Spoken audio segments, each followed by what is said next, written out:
Nós vimos na primeira aula que computadores trabalham com símbolos e só com 2 símbolos, certo? Que a gente chama de 0 e 1 normalmente.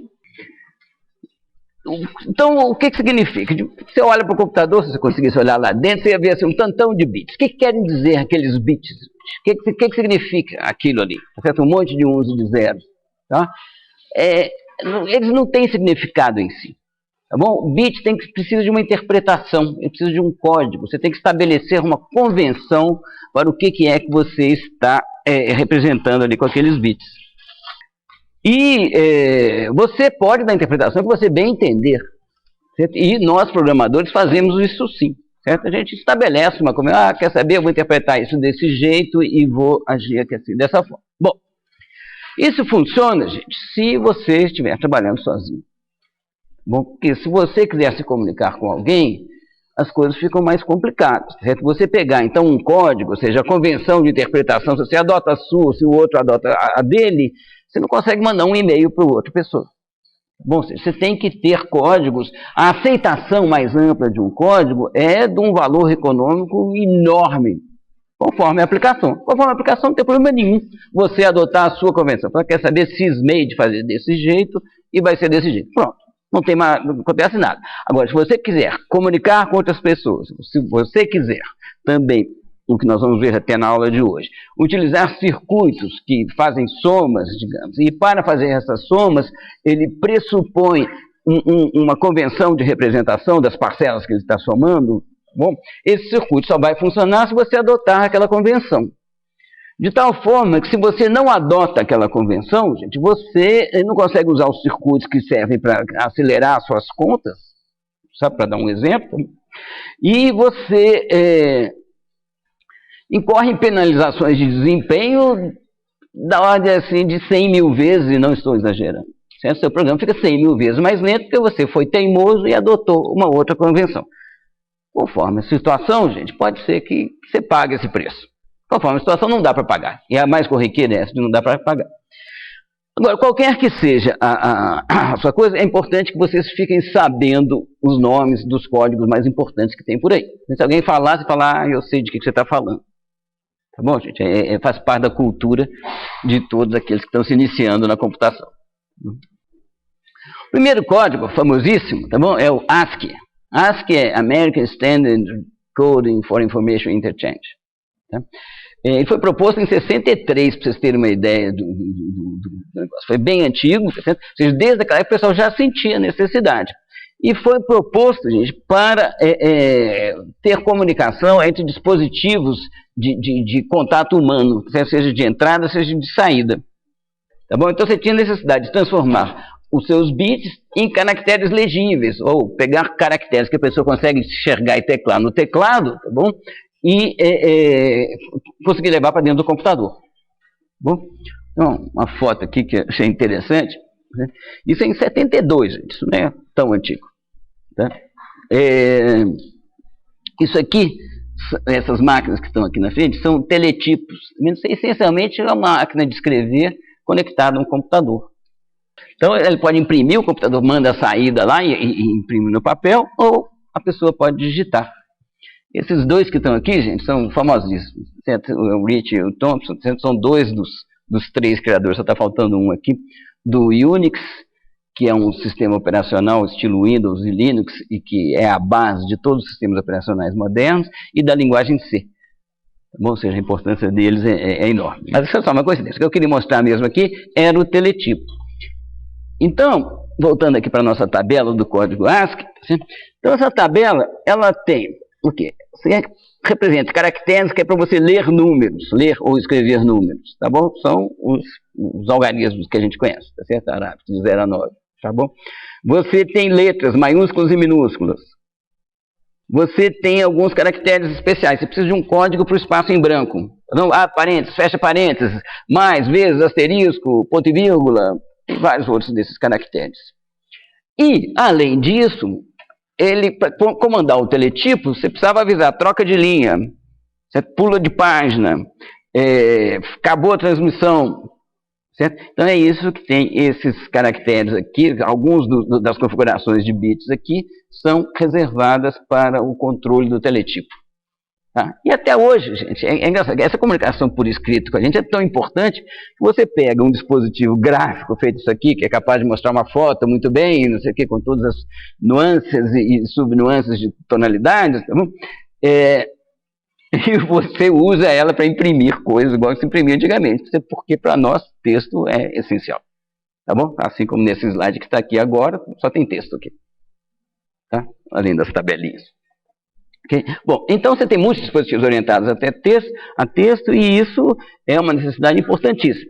Tá bom? Então, não sei se vocês repararam, tinha só 7 bits.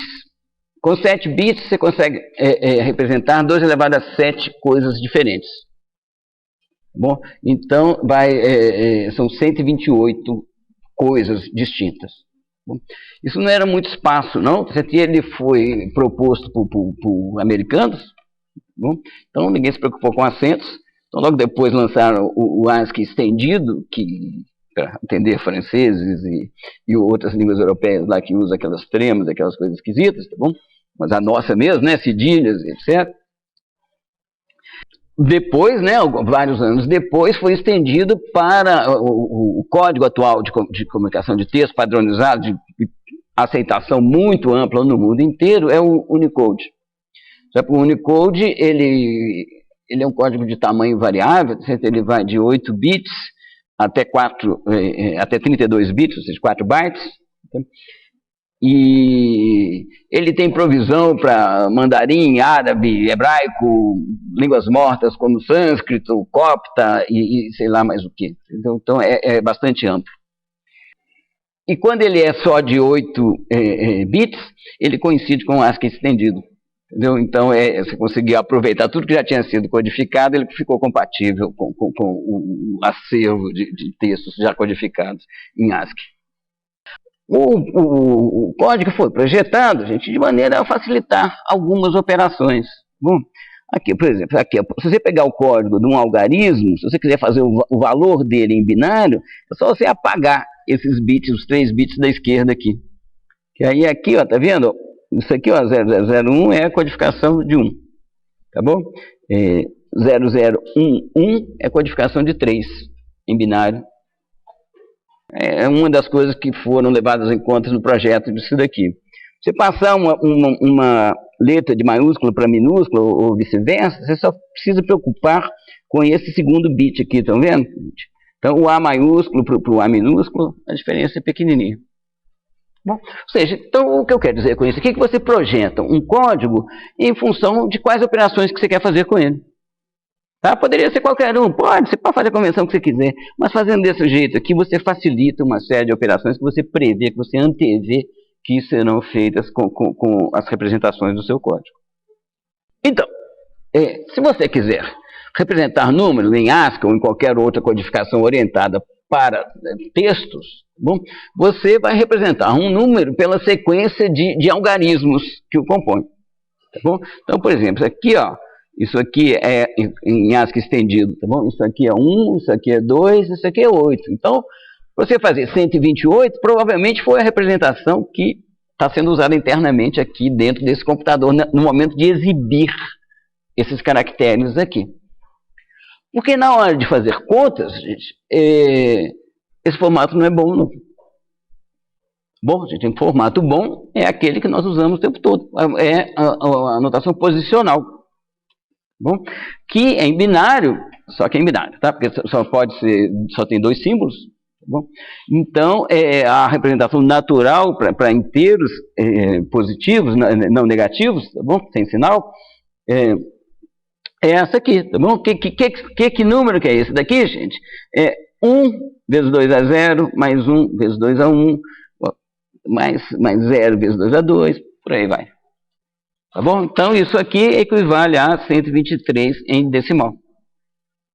Bom, é a mesma coisa, é a notação posicional. O que é 123, gente? 3 vezes 10 a 0, mais 2 vezes 10 a 1, mais 1 vezes 10 a 2. Tá bom?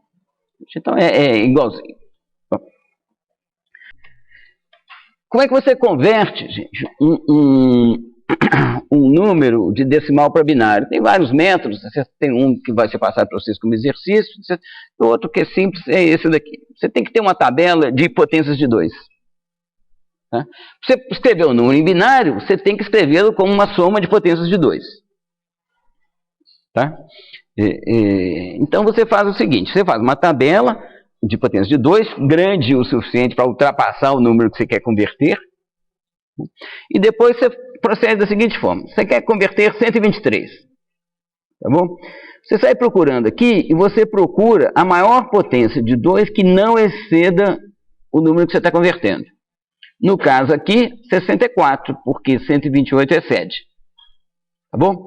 Então você diminui 64 de 123 e fica com um problema igualzinho, só que agora você quer converter 59. 123 é 64 mais 59, tá bom? Mas o 64 já é uma potência de 2, já está no formato legal.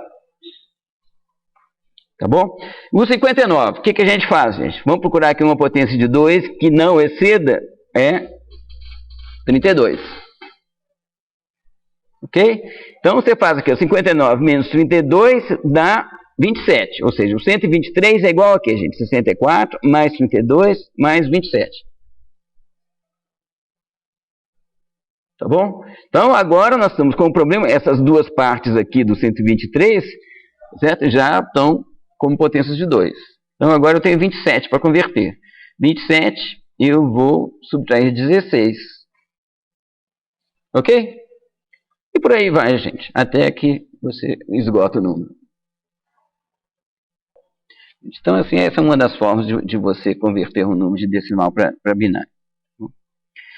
Esse tipo de notação não tem números negativos, tá bom? Então ela é muito adequado para você representar grandezas naturalmente não negativas, como, por exemplo, a intensidade das cores, tá? Vermelho, verde, azul, das cores básicas, certo? Então isso aqui forma o código que se chama de RGB, né? Red, Green, Blue, tá bom? Que, como eu já falei na primeira aula também, são 24 bits, que você separa em 3 grupos de 8, cada um deles com 8 bits, né? 2 elevado a 8, 256. Você representa 256 tons de vermelho, verde ou azul. Tá bom? De 0 a 255.